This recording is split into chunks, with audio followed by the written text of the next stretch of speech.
Good to see you. What's up, Wes? How you doing, buddy?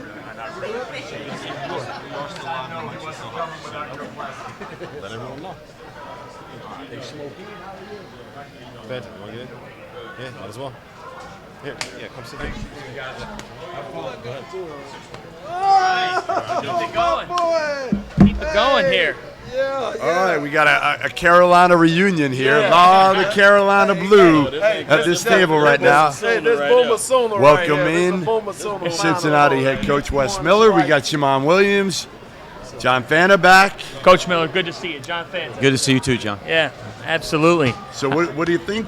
I mean, how exciting is this for you? Because, again, you get to go to a Final Four, not just, walking up and down. You got a little vested interest in this one. Yeah, it's been neat as I got into coaching. You have the Final Four experience as a coach, and then you have the Final Four experience as a coach when Carolina's playing in it, and that's actually happened a lot, So it's always a better experience when Carolina's in it, and then it's been neat to be a part of this, and they win it. That's happened a lot too, and hopefully they do that again this weekend. So I'm just surrounded by a lot of Carolina here. a lot of shooting. You should too. call it winning. A lot of winning. Shooting, a lot of winning. A lot of winning. Yeah. We were trying to figure out, we asked Randolph Childress who was the best shooter in this room. Because we were going through T.O., we've got a couple shooters here. And Randolph goes, well, I got to figure out between him and T.O. And Wes Durham goes, what do you mean, for 2 and 3? And Randolph goes, yeah, without question, I'm number 1. Who would win it? That's fabrication. That's fabrication. I mean, that's the individual thinking a lot of himself as opposed to what reality is. I mean, that's okay. That happens in the world. That happens in the world all the time. That's So fabrication. So good. That's fabrication. You're not having it. I mean, you ask the people. You've got the shooting stroke? Yes, He had it. He had it. He can shoot the blood out. What of I'll it. say is this: is we learned this at North Carolina. Shimon will tell you is you respect the people that came before you, and you expect the people in front of you. And I grew up watching Shimon knock them down, and then he used to kick my ass in pickup.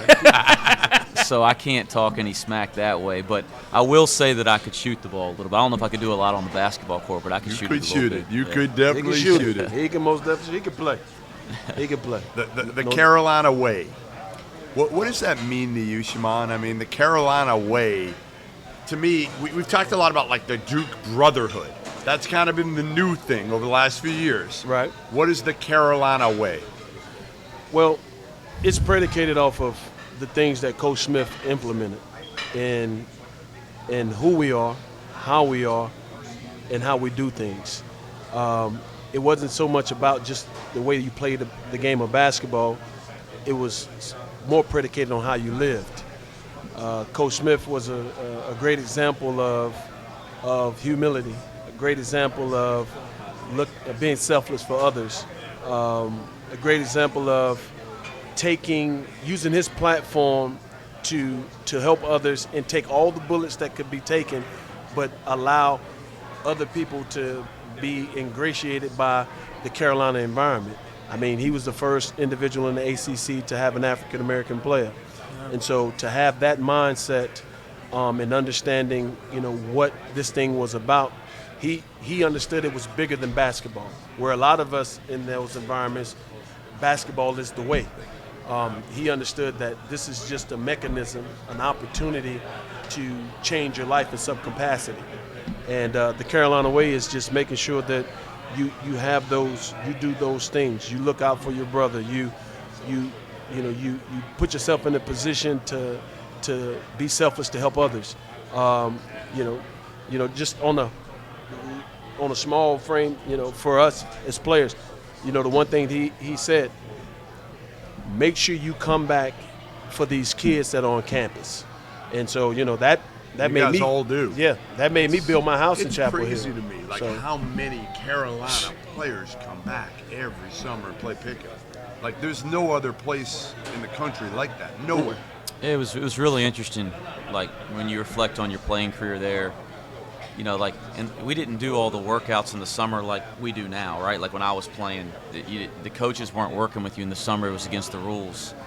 But when you played there, you were getting coached by guys that were playing in the NBA and playing overseas. Every and, day. like, again, I mean, Shammond Williams was in the gym with us every day. My 4 years, he was playing for the Lakers at the time, at least for some. I mean, it's incredible. And now as I'm at Cincinnati. I'm at a place where there's unbelievable tradition and history and pride, and so I can relate to that because of my playing experience.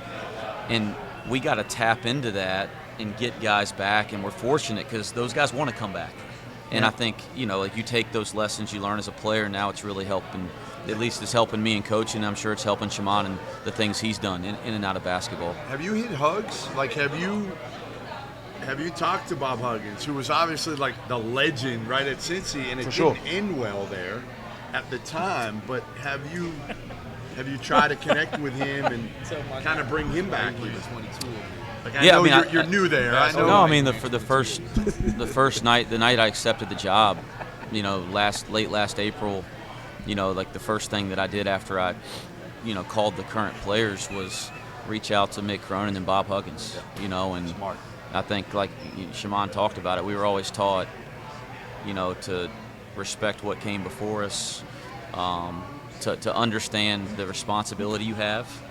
When you put a jersey on at North, it's the same thing at Cincinnati, and you look at Bob Huggins and that group, you look at Mick Cronin and the things that they did, and then it actually goes well before that. I mean, Cincinnati, we were winning, national championships in the 60s, and Oscar Robertson, and I mean, it just goes on and on. So we've really tried to embrace the history and tradition and really tap into it and bring it back. And obviously Coach Huggins has been great, and he loves Cincinnati. He's in the Hall of Fame. Congrats, dude. We have an interruption here. I do. I want to know, what was your number at UNC? Oh, he's going to try to get me in trouble with the Carolina fans. Yeah. I'm going to pick on him. That's great. I got to break some of this. There's not been so much love fest for this UNC stuff I can take. We're going to find out, Jeff. If we listen long enough. Listen, let them know. Tell them. I just want to hear the story myself. I might be disowned by all the Carolina fans when this story comes out here. But wait. True story. My dad, I got to give some perspective here. My father played baseball at Wake Forest. He's a Wake Forest graduate. So I grew up. I was brainwashed for like 18 years. Yeah. I grew up going to Wake Forest basketball games, and I'm not ashamed to say it, but Randolph Childress was my childhood hero. All right, I'm not. Demon Deacon stuff it's in his blood, man. That's why I'm cheering. That's why I'm a fan. It's okay. I was a Clemson That's my fan. guy. So there you go. Let me. So I started wearing 22. After Randolph went off for like 106 points in 3 games in the ACC tournament. 40. Remember that? We talked about and I wore it my whole career. But then I actually got to Chapel Hill, and I found out I was brainwashed, and it was easy to fix that. Yeah. But even more so, I met Randolph later in life in coaching, and it all came back down after that. Right? So we can talk. He got to know me, and then it just dropped. I put the air out when he got to know me. So I can relate to you. I'm just kidding. No, true story. I fell in love with the game watching Randolph Childress play basketball. That's a true story. That's crazy. It's kind of like, religion. You grow up in a certain religion because of your parents, but eventually you get to make your own choice. So I understand that. But there's a lot of correlation in that with you guys. What makes you the guys that because most people hate you guys, Duke and Carolina, they hate you guys. But the ones that they like, if you notice, got a little bit of Demon Deacon in him, like Jay Billis. He's smart enough to marry a Demon Deacon. That's he not was fathered by one. I mean, that's just that's not consistent. That's not consistent. That's not in my Shammond household. thinks that's fabrication too. Yeah, that's fabrication. No, it's true. I'm trying to think about all the guys I hang out with. He said it's fabrication that you think you're the best player in this building. I did. He doesn't believe that. That's just a competitor. I said that because what Randolph won't tell y'all is that we did get an encounter after that 40. Yes, we did. Really? Yeah, it was in Turkey. In 1999. My memory's That is that Demon Deacon memory. You're all the way in Turkey, you guys went at? Yeah, during the NBA lockout. I went to Turkey. No. And my first game was against the Randolph Childress. Wow. What You happened? remember that? Who won? So we're keeping tabs of how many points we scored? No. At that time, no, I'm not keeping points because I got the utmost respect. Those are the guys. Randolph, No, okay. Corey Alexander, all those guys I look up to. We you know, passed the baton. they did. There you go. That's what I was trying to tell y'all. Like, we're like brothers. Like, Passed the baton. and I open the door for these guys. I don't buy them dinner much, but I hold them. I hold them in high regard. All these guys, I hold them in high regard. But I do remember when I walked on that court, I said, "Retribution." I did. I said, "Retribution," because In Turkey. the first, Turkey, yeah, you I got to said get that. it back because the first game. You remember how many you scored in Turkey? Oh, well, I don't think that's important. I don't think that stuff is important, but it was just retribution. Because I'm going to tell you, didn't get to tell you that game, the first game he had 40 on us in Chapel Hill, Coach Smith did put me in the game to be the cooler. How'd I that wasn't go? the cooler. I was going to say. I stuck my hand in his face. And You know what's bad? When you hit a shot and you look up at the bench, you like, I put my hand in his face. I say, Coach, what you want me to do with him now? He on 29. Man. There's only so much I can do. You two are You know, unbelievable. so I fouled him. He shot free throws. Then, like I said, he had the other 40. He beat us in the championship. So, I just always say it's funny. You hear all the stuff now, and people just don't realize the connections of the people. Oh, my goodness. And how. I forgot. At the Honestly, I utmost, forgot yeah. when I brought you on. Yeah. Oh, yeah. The weight connection. Yeah. Yeah. Wow. Yeah. The 22 shocked me. I literally have known The it. 22 did shock It's me. like You know all that? his life. Well, I didn't Now know I because told of him. Randolph. You Yeah. know what I mean? I didn't put remember that your together. dad and, Yeah. and obviously everybody always. Yeah. But I'm glad Like, you I chose would better. I would come to their house Oh, and just, no, seriously, in Wrightsville Beach, I'm sitting there like, I could call his dad and say, hey, I'm going to come up to Wrightsville Beach. And he'd be like, oh, go up there and ask so-and-so for the key. Wow. I mean, it's this most it's definitely seriously- was after college. It was after Yeah, there was no NCAA rule. They would have had RC would have been suspended Oh for my a God! year. You kidding me? What the Carolina Duke fans would have did to me if I woke up on the wrong side of the bed, they would have got me out of school. You kidding me? Yeah. All right, No, this let's family's been move great on to to us. Carolina now. This Carolina Yep. team, because I still think this is as intriguing a storyline, not just Carolina Duke, but the Carolina's here. Carolina's here. I know you're going to laugh at me. I know. 3 weeks ago, we were talking about maybe they don't get in the tournament. Yeah. And then March 5th hits. And to me, that's when everything changed, because when you can go in Yes. to Cameron on Coach K night and not just win, but win. Like, that changes everything, doesn't it? With just kind of your swagger, how you're feeling about yourself. No? You want to answer that? Or you? No, you can go ahead. I mean, I thought it was a little unfair for people to have an expectation on Hubert as opposed to just having an expectation on the University of North Carolina. I mean, we have our own standard, of course, but it always takes time. It takes time, like I said previously, it takes time for new teams. Like, even people being put in new roles, it takes time. You know, like I said, I would be a hypocrite to my own career because I started, when I began being the point guard at the University of North Carolina, my junior year, we went 0-3 in the ACC. And it was like, oh, my God, Sky's it was falling. terrible. Yeah. And then we finished, hey, in the Final Four. So, I mean, Hubert was doing better than we did. So, hey, you know, I understood, hey, listen, there's going to be some ebb and flows. I think the only thing that I would have been, you know, I was thinking about was just how these guys competed. And, you know, if anybody wanted to talk about that, then I could say, okay. But the one thing I do appreciate was I went to their practice after Christmas, and Hubert came in, and, you know, we had some dialogue, but I watched that practice, and he seemed to be different. Like it was just a different Hubert.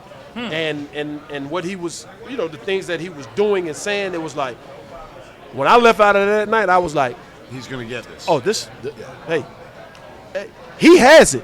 They have to get it. He understands. Yeah. They have to get it.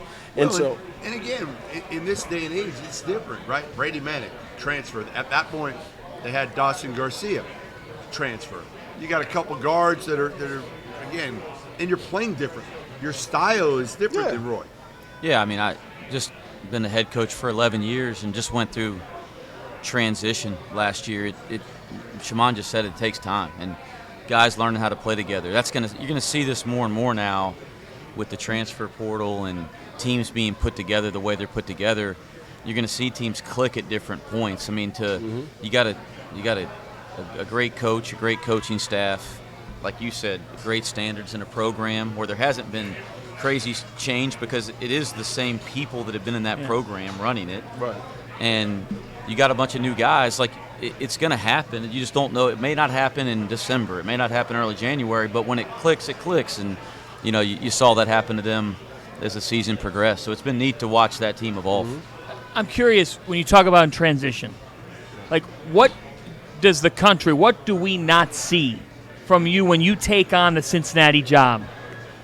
The nights, the hours in which you're trying to take the job and make the program yours in that first year. What is that behind-the-scenes work? Yeah, I mean, you can go a lot of ways with that. I think that the biggest difference, like, okay, now we're approaching an off-season after we've been on the ground for 10 months. And it's just significantly different today than it was when you get the job last April. I mean, you're just trying to figure everything out when you get a job. You're trying to figure out who's in place, what are they about, what can they do on and off the court. You're trying to figure out who you need to add. You're trying to hire a staff. You're trying to get to know administrators. You're trying to get to know people in the community. I mean, it's 100 miles an hour, and I'm not. It's probably still about 99 miles an hour, but the difference is now we're going into this off season. We understand our returning players. Yep. We understand the things that we have to add to our team to support them. We understand the guys we spent a year recruiting. Like, it's just, you have so much more ability to prepare for a season after you've been on the ground than you do when you just get a job suddenly. The only thing I would say to that is Hubert was there for 9 years. It's not like he came from another program to there. So my question earlier was not more about, well, it was about Hubert. It was. I won't say it wasn't. No, I'll take accountability. What you're saying is, should it have taken time? You get along always. My deal was, can you change toughness? Can you generally it is very difficult to get a player who is not tough mentally or physically to become tough mentally or physically. Am I wrong there? I wouldn't say that it's difficult. I think the environment will dictate to you, because if it may be one or two individuals that may not be tough, but there may be other individuals around them that are. So it makes you have to perform and comply to the environment around you. Yeah. And I think that toughness comes in forms. Being physically tough, being mentally tough, and being able to do the things that you need to do against others that allows you to be tough. To say, no, I'm not going to do this, that takes toughness. Right. You know what I mean? Right. So there's different variables of toughness. But I don't think, you can perceive it to be tough when they, no toughness when you lose games the way that they lost. I think it was understanding that this isn't just about you, it's about what's on your chest. 100%. Yeah. No, I agree with that. Hubert said that yesterday. Yeah. Yes. He said that. Baycott said that. Of like, we were kind of playing for ourselves instead of playing for Carolina. Yes. And that was one, for me, I've always tried to make sure that I've been around whatever team each and every year. I try to be around those teams because I want those guys to know I'm in it with you. Whatever goes on, I'm in it with you. And I thought, especially when it's not going good, it's important to be around so they can see it and say, hey, you know what? Hey, they ain't just with me when it's good. They're with me when it's bad. And I think these guys have really done a great job. And I'm going to say, for me, being in Philadelphia, that Caleb Love performance, I didn't even know how to take it, because some of the things that he did was probably so uncommon from a Carolina basketball player. I think that there's only one individual that probably had, I guess you could say, the kahunas or whatever you want to say to do those types of things, and that would have been Rashad McCants. In that episode, I thought that Caleb Love said one or two things. You guys are either going to love me or you're going to hate me. But I am going to try to put this team on my back. And at the end of the day, whether I like the shots or not, I had to respect the statement because he wasn't going to let him go down without a There fight. it is. Like that was the biggest thing that you saw from Caleb Love. It was like, screw this. You know what? We're gonna go down fight. Can I say something for a second? You have me ready to run through a brick wall. I mean, your explanation of this stuff, the passion of Carolina speaks for itself at this table. Like we said, there's something to be said about. Invested. Yes. These guys are so invested at a different level than any other program in the sport. Bingo. And they have been. And again, part of it is it's been passed down. Yeah. Right? It's been passed down. You just know it's about Carolina. It's never about you. And if it's about you, it's you're not in the going to wrong be. place. Right. I mean, you're not going to make it. You're not going to make it. All right. So for this game against Duke, what is the key for Carolina? How do they win this game? Because still, however well they've been playing, most of us are not giving them a chance to beat Duke because Duke's got Paolo, high lottery pick. Griffin, lottery pick. Mark Williams, first round pick. I mean, they got dudes that are going to play at the next level. Carolina, listen, I don't know how many dudes are going to play at the next level. How do they beat them? Guys, I coach at Cincinnati, and we got the transfer portal. You're worried about that. I'd been breaking down these guys. I watched the Carolina and Duke game in Cameron as a fan, and it was great. I was cheering in my office in Cincinnati, and I'm going to be cheering on Saturday night. Are you just a fan? Man, you want me to break down like Houston in our league? We played them 3 times. Actually, I have a fun question for you briefly because once you get back to that, we do have to bring this up. Yeah. Our Field of 68 colleague will now be cross town from you, Sean Miller, and I know because I can feel it in you how much you're looking forward to being on your home court for the crosstown shootout next year, and I know you'd like things to go differently next year for the Cincinnati Bearcats. Tell me about that rivalry and now the fact you're going to be coaching against one of our guys. You know, it's really interesting. When you take the Cincinnati job, you know that the crosstown shootout's a huge deal. It is 100 times more intense than I ever could have imagined. Really? I mean, you hear about it every single day, and like Shaman knows this. You play at North Carolina, you're going to be involved in the Duke Carolina thing on a day-to-day basis. It's felt even more intense locally because the schools are a mile apart. You know, yes. Duke and Carolina are 8 miles apart. Chapel Hill and Durham are different communities. Cincinnati and UC and X are in the same community. Literally, there's no separation. There's no some interstate households that are between broken. them. And it's crazy intense. It doesn't necessarily get the national attention, but it's wild, and we want to win that one as bad as we can. Listen, I got crazy respect for Sean Miller. I mean, are you kidding me? The success that he's had, throughout his career. But yeah, I mean, when you coach at UC, you want to beat the brakes off of Xavier. That's just how it goes. And my other question for you is, are you watching Big 12 games? I mean, knowing that you're making that? I'm not necessarily scouting the Big 12 because we're, these guys know this. When you're in the middle of a basketball season, you're looking at, the day in front of you. But I think big picture, we're trying to understand, we got to prepare. We're a year and a half out from the Big 12. We got to make sure we're preparing our program for that. Yeah. All right. Listen, Wes, appreciate you coming by. Yep. As always, good to see you. And I'll be high-fiving Shaman in the Carolina section during the game tomorrow. So appreciate you guys having me. Yep. Thanks for coming. Good to see you, Coach. Enjoy dinner. Wes, I'll let you. All right. I'll sit down. Yep. All right.